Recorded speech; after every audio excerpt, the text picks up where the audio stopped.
Cuando en 2012 amigos y compañeros de lucha de José Antonio Echeverría contaron en la Universidad de La Habana sus recuerdos y valoraciones sobre el líder estudiantil, jamás imaginamos que sus palabras desafiaran los años, y ha sido posible porque se han guardado celosamente en nuestros archivos para que ellos, más allá de su tiempo, le sigan contando a las nuevas generaciones sobre la inmensidad política y humana del joven cardenense, católico y de clase media, que en el año 1950 llegó al alma mater a estudiar arquitectura. A José Antonio, siempre que lo recuerdo, lo veo con una ancha sonrisa avanzando hacia uno. Su tarjeta de presentación era su sonrisa siempre, que nunca lo abandonaban en los momentos más difíciles. Su rostro era como su alma, de una gran franqueza, abierta, generosa. Cuentan sus compañeros que desde que José Antonio en 1954, a sus 22 años, asumió por vez primera la presidencia de la FEU de la Universidad de La Habana, sumó la organización a la lucha frontal contra la dictadura de Batista, convirtiéndose él en uno de los principales líderes revolucionarios de entonces. Era un liderazgo irrebatible, indiscutible, le nacía, era natural, había nacido con él. Y su talento político, un talento político que pasa a veces inadvertido cuando se habla de José Antonio, y que yo creo que era algo muy marcado en él, un talento político que logró en muy poco espacio de tiempo. O sea, José Antonio llega a la presidencia la primera vez a la FEO en el primer trimestre del 54 y lo asesinan en ese primer trimestre, 3 años después. En 3 años, cuando te pones a ver la cantidad de acciones y actividades, todas dirigidas a un solo propósito, que era la lucha insurreccional contra Batista, derrocar la dictadura e imponer una revolución social, sin duda, pues te das cuenta de que eso solo se puede hacer con un gran talento político y con un gran liderazgo natural. Una característica fundamental de José Antonio fue su sentido unitario. El sentido unitario de una generación que tomó el camino de Julio Antonio Mella, de Rafael Trejo, de Antonio Vitera. Una generación que peleó en la universidad, en esta Universidad de La Habana, donde Fidel Castro dijo que se había hecho revolucionario. José Antonio era muy unitario, lo demuestra el hecho de que siempre mantuvo con Fran las mejores relaciones con Fran País.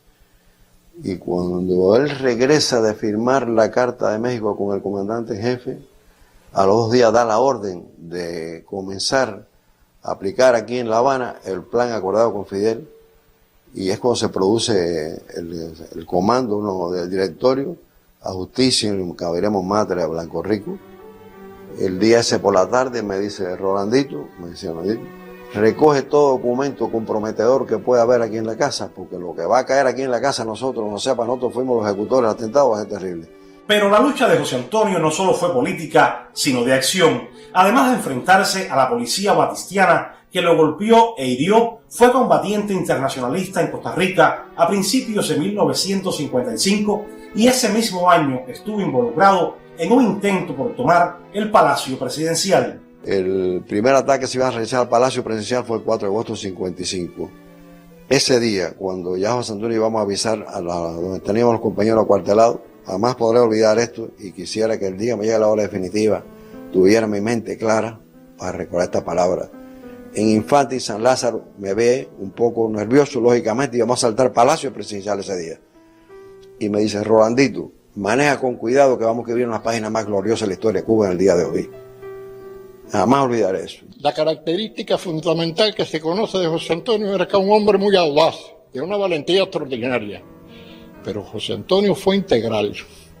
Cuando llegó por primera vez José Antonio a la presidencia de la FEO cambió extraordinariamente en la cultura. Fue un promotor cultural, fue internacionalista, fue martiano, porque aquí en este Salón de los Mártires, como tú verás, está Martí y está Mella. Y Mella le enseñó a los estudiantes universitarios a ser martianos y antiimperialistas. Y eso fue la bandera que tomó José Antonio Echeverría. Pero en su corta e intensa vida, José Antonio tuvo muchos sufrimientos, entre ellos la muerte de su hermano Alfredo en un accidente de tránsito en abril de 1956. Entonces estaba clandestino y acompañado de Juan Muiri, desafiándolo todo, fue a los funerales efectuados en la casa de sus padres en Cárdenas. Al cementerio no podía ir y entonces despidió a Alfredo en el zaguán de la casa, que hoy es Casa Museo, con un hasta luego, Alfredo, que no se nos olvida a ninguno de los que estuvimos allí, porque fue casi fue una constancia de la seguridad que él tenía, de que aquello era un hasta luego, que él no llegaba al final.